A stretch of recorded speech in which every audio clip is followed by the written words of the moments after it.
എന്താടാ നീ വലിയ കുഴപ്പക്കാരനാണെന്ന് കേട്ടു. ആണോടാ? നീ കുഴപ്പമുണ്ടാക്കോടാ? പറയടാ. നിനക്ക് ദേഷ്യം വരുന്നുണ്ടോ? പറയടാ.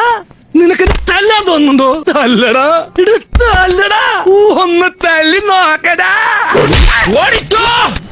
ഞാൻ ഇതിനെ താഴെ പോയത് വീണ് കിടപ്പുണ്ടായിരുന്നു. എന്റെ മുഖത്തിന് ഭാവമായിട്ടൊന്നുമില്ലല്ലോ.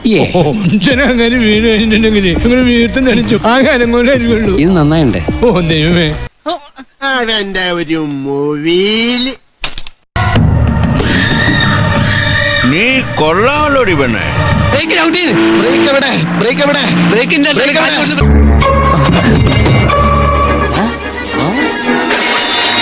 സൂക്ഷിച്ച് നോക്കണ്ടടാ ഉണ്ണി, ഇത് ഞാനല്ല. ഞാൻ ഇന്ദുമതി, ഞാൻ ഏറ്റവും ഇളയത്. എന്ത് നോക്കി നിൽക്കടാ, മാടാ പെട്ടെന്ന് ചാടി വാ. കൊള്ളാലോ കളി. അളിയോ, അളിയോ, എന്താ